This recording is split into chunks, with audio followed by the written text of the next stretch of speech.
Buenas noches, hermanos. Bienvenido al live.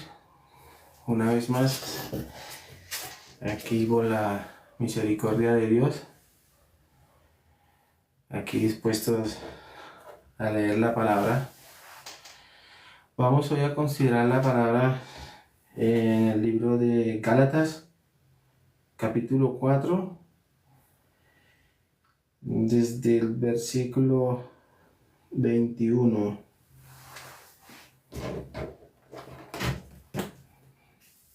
Nos dice la palabra de Dios: Decime los que quieren estar bajo la ley, ¿no habéis oído la ley? Porque está escrito que Abraham tuvo dos hijos, uno de la esclava, el otro de la libre. Pero el de la esclava nació según la carne, más el de la libre por la promesa, lo cual es una alegoría, pues estas mujeres son los dos pactos. El uno proviene del monte Sinaí, el cual da hijos para esclavitud. Este es Agar, porque Agar es el monte Sinaí en Arabia, y corresponde a la Jerusalén actual, pues esta, junto con sus hijos, está en esclavitud, mas la Jerusalén de arriba, la cual es madre de todos nosotros, es libre. Porque está escrito: regocíjate, oh estéril, tú que no das a luz, prorrumpe en júbilo y clama tú que no tienes dolores de parto, porque más son los hijos de la desolada que de la que tiene marido. Así que, hermanos, nosotros como Isaac somos hijos de la promesa, pero como entonces el que había nacido según la carne perseguirá al que había nacido según el Espíritu, así también ahora. Mas, ¿qué dice las Escrituras? Echa afuera a la esclava y a su hijo, porque no heredará el hijo de la esclava con el hijo de la libre. De manera, hermano, que no somos hijos de la esclava, sino de la libre. Hemos considerado hoy la palabra en el libro de Gálatas, capítulo 4, del versículo 21 al 31. Nos dice la Escritura, ¿cierto? Lo acabamos de leer, que hay personas, nosotros digamos que trayendo esta palabra a la, digamos que al vivir de nosotros, vemos que hay personas que aún siguen aferradas a la ley, ¿sí? Aquí nos está diciendo que los que viven aferrados a la ley son esclavos, aún son esclavos, ¿sí? Más los que viven por la promesa son libres. Hace, digamos que un ejemplo de Agar, ¿sí? El cual era la esclava y tuvo hijo, y la otra que es la libre. Entonces, en el sábado anterior hablamos también de esto, de la ley, cuando dimos ejemplo de una mujer que fue sorprendida en el acto mismo del adulterio, que fue acusada por la ley, pero llevada delante de nuestro Señor Jesucristo. Y hay otro en las Escrituras, que está en Números, en el capítulo 15, de un hombre que fue sorprendido recogiendo leña en un día de reposo. Es decir, los dos, tanto la mujer como el hombre, violaron la ley. Entonces, por ende, la ley debía cumplirse, la ley que demanda muerte. Pero uno de los dos vivió, murió solo uno. Y esto es porque la que vivió, pues digamos que halló la misericordia, que es nuestro Señor Jesucristo. El Señor Jesucristo le dijo: ni yo te condeno, vete y no peques más. Y esto quería ponerles un ejemplo con respecto a esto para que podamos entender, porque hay muchas personas que no entienden cuando el Señor le dice: vete y no peques más. Los que están bajo la ley dicen: si ves que ahí el Señor le dijo que no pecara más, que se fuera y no pecara más, pero el Señor, ¿por qué le dijo así, de esa forma? Voy a ponerles este ejemplo. Venía pensando hoy en esto. Digamos que hay un niño, ¿no? Una persona que ya creció, estudió, se hizo profesional, eh, y por ende tiene un buen puesto, es digamos que un buen empresario, un empresario muy famoso y tiene muchas empresas, por ende tiene muchísimo dinero. Y este hombre llega a su casa y le dice a su padre y a su madre: padre, madre, ya no trabajen más. ¿Por qué este hombre le dice a su papá y a su mamá que no trabajen más? Pues porque él ha venido con la solución económica de su casa. Sí, entonces ese es el ejemplo que quise, digamos que, para que podamos comprender cuando el Señor le dice a la mujer: vete y no peques más. Porque el Señor Jesucristo, Él vino, digamos que con la solución del pecado. Él quitó el pecado, por eso le dice: vete y no peques más. Pero cuando dice vete y no peques más, si seguimos leyendo, Él dice, eso está en Juan 8, vamos a leerlo nuevamente para que podamos comprender. En el 11 dice: ella dijo: ninguno, Señor. Entonces Jesús le dijo: ni yo te condeno, vete y no peques más. Pero mire lo que sigue diciendo. Otra vez Jesús les habló, diciendo: yo soy la luz del mundo. El que me sigue no andará en tinieblas, sino que tendrá la luz de la vida. Entonces, vete y no peques más, pero a la vez está diciendo que el que lo sigue, no andará en tinieblas, sino que tendrá la luz de la vida. Entonces, obviamente la mujer se quedó, ¿sí? Porque vete y no peques más. O sea, le estoy diciendo: yo soy el que traigo la solución del pecado. Entonces, la mujer, al escuchar a nuestro Señor Jesucristo, se quedó, ¿sí? Porque si se iba, pues el Señor dice: lejos de mí, nada puedes hacer, ¿sí? Lejos de mí, nada puedes hacer. Si permaneces en mí y yo en vosotros, llevarás frutos. Entonces, eso dice Juan 15, creo que es el que está, Juan 15. Entonces, es muy interesante esto, ¿cierto? Donde en Gálatas 4 nos dice: a los que quieren estar bajo la ley. Decidme los que quieren estar bajo la ley. ¿No han oído la ley? ¿Qué es lo que la ley demanda? La ley demanda solo muerte. Y el que está bajo la ley está bajo maldición. Leamos, eh, leamos Hebreos 7. Leamos Hebreos 7 desde el 15. Y esto es aún manifiesto: si semejante de Melquisedec se levanta un sacerdote distinto, no constituido conforme a la ley del mandamiento acerca de la descendencia, sino según el poder de una vida indestructible, pues se da testimonio de él: tú eres sacerdote para siempre según el orden de Melquisedec. Queda pues abrogado el mandamiento anterior a causa de su debilidad e ineficiencia, pues nada perfeccionó la ley, y de la introducción de una mejor esperanza por la cual nos acercamos a Dios. Y esto no fue hecho sin juramento, porque los otros ciertamente sin juramento fueron hechos sacerdotes, pero este con el juramento del que le dijo: juró al Señor y no se arrepentirá: tú eres sacerdote para siempre según el orden de Melquisedec. Por tanto, Jesús es hecho fiador de un mejor pacto. Entonces mire esto, ¿cierto? Por medio de Jesucristo, digamos que el nuevo sacerdote, por decirlo así, no como los sacerdotes que constituía la ley, sí, porque dice que la ley no perfeccionó nada. Aquí dice claramente, ¿cierto? Hay unos que dicen, cuando nosotros les predicamos el Evangelio, ellos ¿qué hacen? En vez de recibirlo, lo rechazan, y no conforme con eso nos calumnian. Entonces nos dice, que yo ahora puedo hacer lo que yo quiera porque ya no estoy bajo la ley, sino bajo la gracia. Ellos ignoran la palabra de Dios. La palabra de Dios dice que ninguno puede hacer lo bueno. Ninguno. Pues está escrito que Dios vio que todos los designios de los pensamientos del corazón del hombre es de continuo solamente siempre el mal. ¿Sí? Entonces, siempre el mal. Eso es lo que nosotros como hombres hacemos. El mal. Dice la Escritura en Job que el hombre bebe la iniquidad como si fuera agua.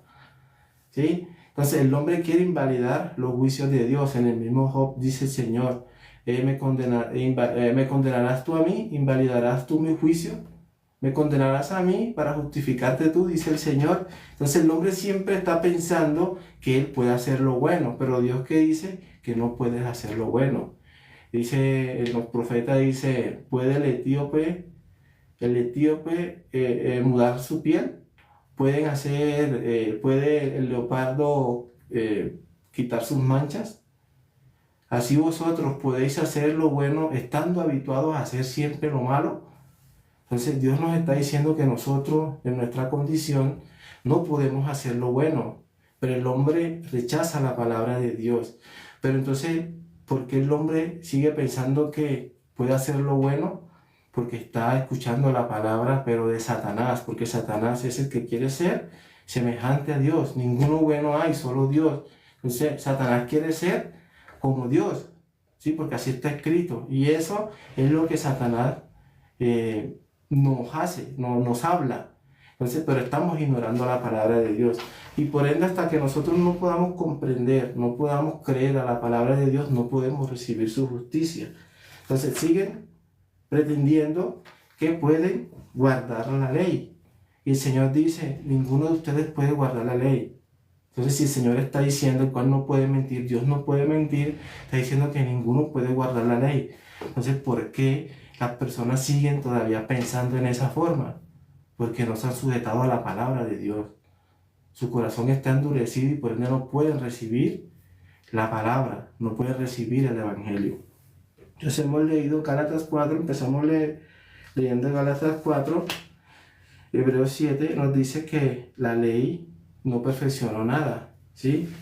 Debió quedar abolida porque al llegar Jesús, el cual fue, dice las Escrituras aquí, en el versículo 21, el versículo 22 de Hebreos 7, versículo 22 dice, por tanto Jesús es hecho fiador de un mejor pacto. O sea, en Jesús el pacto es mejor porque hay dos pactos, ¿sí?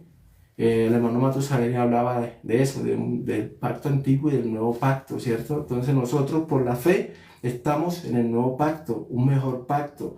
El primer pacto era de obras de hombre, y como toda obra de hombre es temporal, mas en Cristo es eterno, por eso es mejor. Y nosotros ahora solo debemos creer a esa obra que Dios hizo. Entonces, mire, vamos a leer Gálatas en el 2, Gálatas 2, 16. Sabiendo que el hombre no es justificado por las obras de la ley, sino por la fe de Jesucristo. Nosotros también hemos creído en Jesucristo para ser justificados por la fe de Cristo y no por las obras de la ley. Por cuanto por las obras de la ley nadie será justificado. Y si buscando ser justificado en Cristo, también nosotros somos hallados pecadores, ¿es por eso Cristo ministro de pecado? En ninguna manera. Porque si las cosas que destruí, las mismas vuelvo a edificar, transgresor me hago. Porque yo por la ley soy muerto para la ley a fin de vivir para Dios. Con Cristo estoy juntamente crucificado. Y ya no vivo yo, mas ahora vive Cristo en mí. Y lo que ahora vivo en la carne lo vivo en la fe del Hijo de Dios, el cual me amó y se entregó a sí mismo por mí. No desecho la gracia de Dios, pues si por la ley fuese la justicia, entonces por demás murió Cristo. Entonces nos está diciendo que nadie será justificado por la ley. Nadie, porque nadie cumple la ley. Y la ley por ende, dice la Escritura que todo lo encerró bajo pecado. Todo. Dice que Dios sometió a todos los hombres en desobediencia. Dios está diciendo, todos los hombres son desobedientes. ¿Quién puede, digamos que, debatir o contender contra Dios? Si Dios está diciendo, todos son desobedientes, todos. No hay ni uno que haga lo bueno. O sea, Dios está diciendo eso. Nosotros, ¿por qué no, Señor? Ayúdame a ser bueno. Ninguno bueno hay. Ninguno. Entonces dice que nos dice que ninguno será justificado por las obras de la ley, porque el hombre es justificado por la fe en Cristo. Entonces nosotros buscando ser justificados por Cristo, por la fe en Cristo, si somos hallados pecadores, ¿quiere decir que por eso Cristo es pecador? No, de ninguna manera, porque Dios es luz y en Él no hay tiniebla. Entonces dice, no desecho yo la gracia de Dios, porque si por la ley fuese la justicia, o sea, si estamos diciendo que la ley es la que nos justifica, entonces Cristo murió en vano. Entonces nosotros no desechamos la gracia, porque Cristo no murió en vano. Cristo vino con un propósito y fue acabar, ponerle fin al pecado, porque así estaba escrito. En Daniel 12 lo dice claramente, cuál era el propósito del Mesías, del Cristo. Dice claramente que Él venía a ponerle fin al pecado y por ende a traer la justicia perdurable, que es la fe. El hombre es justificado por la fe. Y también nos dice Romano, nos dice, concluimos pues que el hombre es justificado por la fe sin las obras de la ley. ¿Por qué? Porque por las obras de la ley, aquí nos está diciendo en Gálatas 2:16, sabiendo que el hombre no es justificado por las obras de la ley, sino por la fe de Jesucristo. Entonces dice, nosotros también hemos creído en Jesucristo para ser justificados por la fe de Cristo y no por las obras de la ley. Por cuanto por las obras de la ley nadie será justificado. Nadie será justificado. La palabra dice que nadie. Entonces Gálatas 4 nos dice, decime los que quieren estar bajo la ley. ¿No has entendido la ley? ¿De qué se trata la ley? ¿Sí? Entonces es muy importante que nosotros acudamos, digamos que a este llamado, al llamado que Dios nos hace. ¿Sí? Entonces mire, porque es importante que nosotros seamos justificados. Recuerden que Dios sometió a todos los hombres en desobediencia. Todos los hombres en desobediencia, para así tener misericordia a nosotros solamente por la fe en Jesucristo. ¿Sí? ¿Para qué? Acompáñenme a leer Segunda de Tesalonicenses, capítulo 1. Vamos a leer desde el 6 al 12.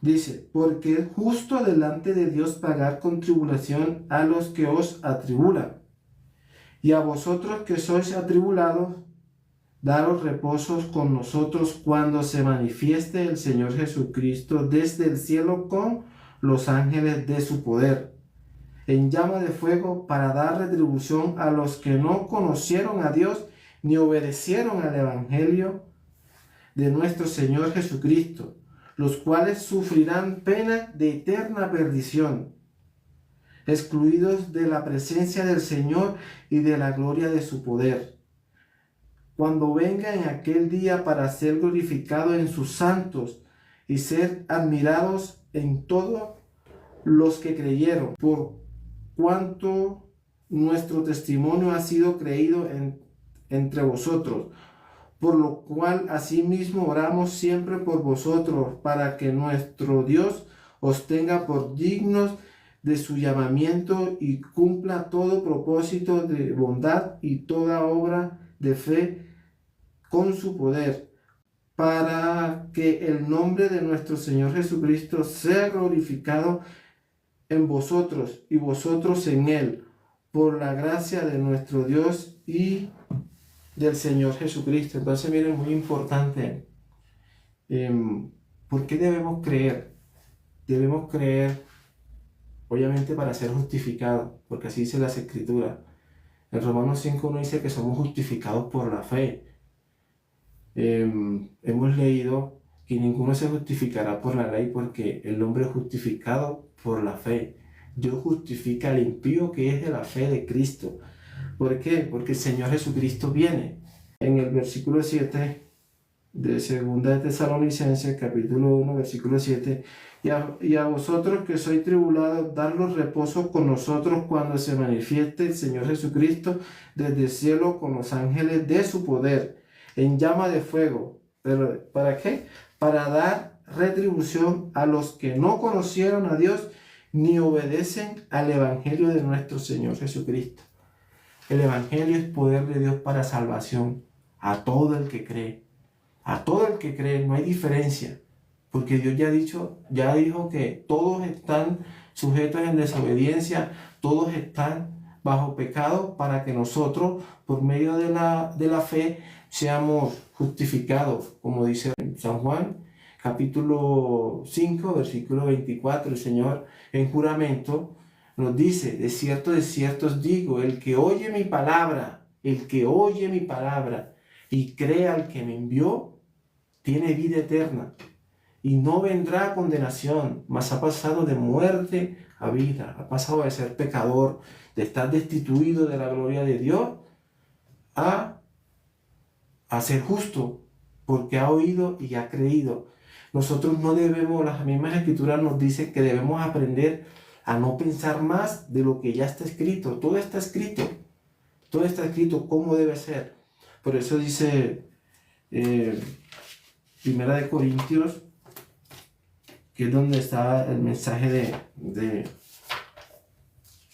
del Evangelio de una forma clara, ¿sí? Para los que aún no han creído, aunque cuando leemos San Juan, leemos Marcos, leemos todo, vemos que nosotros ya comprendemos qué es el Evangelio, ¿cierto? Pero aquí en 1 Corintios, en el capítulo 15, nos dice, además os declaro, hermanos, el Evangelio que os habéis predicado, el cual también recibiste, en el cual también perseveráis, por el cual asimismo, dice, si retenéis la palabra que os he predicado, sois salvo, si no creísteis en vano. O sea, aquí en la palabra de Dios, cuando menciona el Evangelio, es claro y firme, ¿sí? Es uno solo. Por eso nosotros debemos retenerlo. Nosotros vamos a escuchar muchas cosas en estos tiempos, en este tiempo que es del engaño, donde el engaño está a la flor de piel, porque la palabra se debe cumplir. La palabra dice que en el final de los tiempos muchos vendrán en su nombre, porque el Señor, los discípulos le preguntaron al Señor, ¿cuándo serán estas cosas? ¿Y qué señales habrán de tu venida y del fin del siglo? El Señor lo primero que le dice es, tengan en cuenta que nadie os engañe, porque vendrán muchos en mi nombre y dirán que yo soy el Cristo, pero muchos se engañarán. Hoy muchos dicen, sí, Él es el Cristo. ¿Él es pecador? Sí, claro, yo soy pecador. Entonces están en tinieblas aún, porque Dios es luz y en Él no hay tinieblas. Entonces aquí nos está diciendo en 1 Corintios, versículo 2, por el cual asimismo, si retenéis la palabra que os he predicado, reténganlo hasta el fin. Dice, sois salvo, porque si no lo retienen, entonces creyeron en vano. O sea, el fin es vano, o sea, se perderán porque no lo retuvieron, ¿sí? Y aquí nos está diciendo claro qué es el Evangelio. Sigue diciendo en el versículo 3, porque primeramente os he enseñado lo que asimismo recibí, que Cristo murió por nuestros pecados, conforme a las Escrituras, conforme a lo que está escrito, no es conforme a sabiduría de hombre. Por eso la Escritura misma nos dice que debemos aprender a no pensar más de lo que ya está escrito. Si las Escrituras nos están diciendo que Cristo murió por nuestros pecados, nosotros, ¿por qué aún seguimos pensando que somos pecadores? ¿Quién nos está enseñando eso? ¿Quién nos está metiendo eso en la cabeza? Pues es Satanás. Eso no viene de Dios, sino de Satanás. ¿Sí? Y muchas personas son instrumentos de Satanás. Así como habemos unos que anunciamos la verdad, hay otros que anuncian la mentira. Entonces Dios lo que nos está diciendo, lo que te está diciendo, es que ya Él te santificó, como dice las Escrituras, ya Él efectuó la purificación de nuestros pecados. ¿Cómo? Conforme a lo que está escrito, no conforme a sabiduría de hombre, porque lo que es de nosotros no tiene nada que ver. Si Romanos 5.1 dice, justificados pues por la fe en Cristo Jesús, tenemos paz para con Dios. Sí, entonces mire, capítulo 3, porque primeramente os he enseñado lo que asimismo recibí, que Cristo murió por nuestros pecados conforme a las Escrituras, y que fue sepultado y que resucitó al tercer día conforme a las Escrituras. ¿Sí? Entonces miren, Ese es el Evangelio. ¿Y por qué le decimos esto? Porque somos, digamos que, a mí me llegaron a decir, ¿por qué tú siempre hablas lo mismo? ¿Por qué siempre no hablas de otra cosa? Y yo dije, porque es que eso fue lo que Dios me puso a hablar, el Evangelio. Y como dice las Escrituras, no, digamos que para nosotros no es molesto hablarle siempre las mismas cosas, porque sabemos que al final experimentaremos la victoria por mantenernos firmes en el Evangelio. Es que no hay nada más. El Señor dice, yo soy el camino, la verdad y la vida, y nadie viene al Padre si no es por mí. Entonces, si Él dice que nadie viene al Padre si no es por mí, porque Él es la verdad, el camino, la verdad y la vida, entonces si Él es, ¿yo qué hago por allá? ¿Yo qué hago por este lado? Es Él. ¿Sí? Entonces es una sola cosa, es una sola puerta, dice la Escritura. Sí, es una sola puerta. Yo soy la puerta que por mí entra, dice que no verá muerte. Entonces, si es eso, si es solamente eso, ¿por qué tenemos que pensar diferente a lo que ya está escrito? Todo está escrito. ¿Por qué nos cuesta tanto? ¿Sí? No oigamos la palabra de Satanás, porque eso es lo que hace Satanás. Es porque él es el engañador. Él quiere desviarnos de la verdad. Pero si la palabra permanece en nosotros, miren lo que dice San Juan. Vamos a leer San Juan en el capítulo 15. Dice, miren eso es lo que dice la palabra de Dios. Yo soy la vid verdadera y mi Padre es el labrador. Todo pámpano que en mí no lleva fruto, lo quitará, y todo aquel que lleve fruto, lo limpiará, para que lleve más fruto. Ya vosotros estáis limpios por la palabra que os he hablado. Permanece en mí y yo en vosotros. Como el pámpano no puede llevar fruto por sí mismo si no permanece en la vid, así tampoco vosotros si no permanecéis en mí. Yo soy la vid, vosotros los pámpanos. El que permanece en mí y yo en él, éste lleva mucho fruto, porque separados de mí nada puedes hacer. El que en mí no permanece será echado fuera como pámpano y se secará, y los recogen y los echan en el fuego y arderán. Si permanecéis en mí y mis palabras permanecen en vosotros, pedid todo lo que queráis y os será hecho. En esto es glorificado mi Padre, en que llevéis mucho fruto y seáis así mis discípulos. Entonces, mire, muy interesante, ¿cierto? El que permanece en mí, y nosotros cómo permanecemos en Cristo por medio de la palabra. Entonces, el que permanece en Cristo dice que lleva mucho fruto. Si no permaneces en Él, dice que es echado fuera y no lleva fruto, y lo que está determinado para el que está fuera es que se ha quemado. Entonces dice, permanece en mí y yo en vosotros, y mi palabra permanece en vosotros y ustedes en mí, pedid todo lo que quieran y se os dará. El Señor no puede mentir. Entonces nosotros, ¿dónde llevamos fruto? En Cristo. ¿Y cómo estamos firmes en Cristo?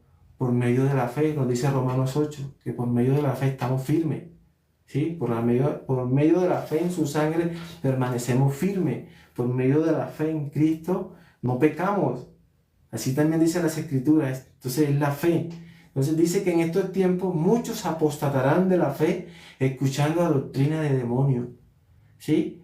Y dice que teniendo cauterizada la conciencia apartarán el oír de la verdad. ¿Sí? Y se volverán a la fábula. Entonces la palabra de Dios es la verdad. Dice la Escritura, y conoceréis la verdad y la verdad os hará libre. Y así fue, hermano. Así eso se cumplió. Dios ya nos hizo libre. Entonces permanecemos firmes en la libertad con que Cristo nos hizo libre. Así dice las Escrituras. Entonces dice, bueno, aquí comparto el hermano, primera de Juan 3, 6. Todo el que permanece en mí, si no estoy mal, dice, no peca. Todo el que peca es porque no lo ha visto y no le ha conocido. Permanece en mí, todo el que permanece en Cristo no peca. Entonces cuando Cristo venga, habrán unos que se esconderán bajo las peñas, dice las Escrituras, que se esconderán bajo las peñas y le dirán a las peñas, cae sobre mí, escóndeme de ese que está en el trono y del Cordero, porque el día de su ira ha llegado. A ellos nadie les va a decir, ya estamos en la ira de Dios. No, ellos ya lo sabrán, por eso dice, porque el día de su ira ha llegado. Mas nosotros, los que hemos creído al Evangelio, no correremos avergonzados a escondernos, sino a lo contrario, esperamos la venida de nuestro Señor con mucho gozo y, como dice el pastor, sacando pecho, pero no por nuestras obras de justicia, sino porque hemos creído a nuestro Señor y Dios Salvador. O sea, como dice las Escrituras en Judas, y aquel que es poderoso para presentarnos delante de su gloria con grande alegría, aquel que es poderoso es nuestro Señor Jesucristo. Él es el que nos limpia. Por eso dice, permanecer en mí y yo en vosotros. Entonces, hermanos, retengan esta palabra hasta el fin. El Evangelio es poder de Dios para salvación a todo el que cree. Vamos a orar para terminar. Señor, te damos gracias por tu palabra, Señor. Sabemos que Satanás anda como león rugiente, mirando a quién devorar, y constantemente vive atacándonos en nuestra mente, Señor. Pero hallamos consuelo en tu palabra, la cual tu palabra permanece para siempre. Tu palabra es la verdad. Tú nos dices que si permanecemos en ti, llevaremos fruto. Si no permanecemos en ti, nada podemos hacer, Señor. Entonces tú eres el que hace todas las cosas. Tú eres el que pelea por nosotros, Señor. Tú eres el que nos da la victoria por medio de nuestro Señor Jesucristo. Porque así dice las Escrituras, ¿no? Señor, verdaderamente lo único que podemos decir es gracias, Señor. Gracias por esta salvación tan grande. Gracias, Señor, por darnos a conocer ese misterio, Señor. El misterio que había estado oculto, que es Cristo en nosotros, la esperanza de gloria. Si Cristo permanece en nosotros, estamos firmes, Señor. Señor, te pedimos por la iglesia, te pedimos por los hermanos que están en todo el mundo anunciando este poderoso evangelio, Señor. Darles sabiduría, darle paciencia, Señor, porque a veces nosotros hablamos y las personas nos rechazan, y nosotros lo que hacemos es pensar que así también éramos nosotros, Señor, blasfemos, apartados de ti, calumniadores. Pero, Señor, por tu misericordia nos diste a conocer este mensaje, Señor. Te lo pedimos, Señor, y hemos orado en el nombre de nuestro Señor Jesucristo. Amén. Gracias, hermano, por escuchar la palabra de Dios. Retengan la palabra hasta el fin. Así nos dice el Señor, ¿no? Para que no salgamos avergonzados cuando Él se ha manifestado. En aquel día, que estamos ya cerca de ese día, hermano, se los digo, las personas no se dan cuenta que la principal señal del fin es que se anunciará el Evangelio para testimonio, entonces vendrá el fin. Y eso es lo que estamos anunciando nosotros por estos medios en los cuales muchas personas han escuchado el Evangelio. Unos los creen, otros los rechazan. Pero así debe ser, hermano. Unos van a la condenación y otros deben ir a la vida eterna. La palabra se debe cumplir. ¿Sí? Entonces, Dios nos salvó a todos. Dice que Él murió por todos. Sí, Él murió por todos. Nosotros ahora debemos responder con fe. Con fe. Entonces, eso es lo que nos dice. Permanecer en mí y yo en vosotros, hermano. Entonces, gracias por escucharme. Nos veremos el próximo sábado, si Dios permite. Y lo mismo, anunciando el Evangelio, cómo confirmar esa palabra. Por medio de la palabra realmente. No debemos pensar más de lo que ya está escrito, y todo está escrito aquí. O sea, la invitación es que también ustedes anuncien el Evangelio, anúncienlo digamos que en todo su ámbito, a lo que se desempeñen, a las personas, a sus familiares, a todo, porque es necesario para que llegue el fin rápido. No sé ustedes, pero yo me quiero ir. Ya, pues la verdad aquí no hay esto. Yo me quiero ir realmente. Ya yo quiero que nuestro Señor Jesucristo venga, pero a veces anunciando el Evangelio me doy cuenta que muchas personas deben creer aún. Entonces, si fuera por mí, yo dijera, Señor, ven. Pero veo a estas personas que cuando escuchan el Evangelio lo reciben. Entonces digo, Señor, todavía no ven. Espérate un poquito más, mientras que tú más te demores, más se anuncia, más el Evangelio y más personas pueden venir, ¿cierto? Porque digamos que ese querer es el que Dios pone en nosotros. Hoy casualmente anuncié el Evangelio a una amiga y ella decía, verdad es, ¿verdad? Porque si todo está escrito aquí, entonces eso es lo que a mí más me da motivación para seguir hablando, porque así como ella, digamos que hay muchas personas que todavía no han escuchado el Evangelio y Dios nos da esa gracia. Por lo menos yo personalmente yo oro a Dios y yo digo, Señor, sé que el mundo está ciego, el mundo no te conoce, dame esa gracia que cuando yo anuncie tu palabra las personas tengan un corazón dispuesto para recibirlo, hermano. Y hasta ahora sé que hay unas que también rechazan, pero la mayoría lo está recibiendo. Entonces eso la verdad me llena de mucha alegría, ¿sí? Cuando digamos que ese velo que Satanás ha puesto se cae al momento que nosotros les anunciamos el Evangelio. Entonces yo quiero irme, la verdad, pero por ello también quiero quedarme un poco más para anunciarlo, porque solamente ¿quién puede anunciar el Evangelio? Lo justo. Esto solamente sale de justo. El que es justo hace justicia. Entonces, hermano, anuncien el Evangelio con paciencia, eh, porque digamos que el fin de los tiempos ya está aquí, hermano. Entonces, ahora sí, nos vemos hasta la próxima.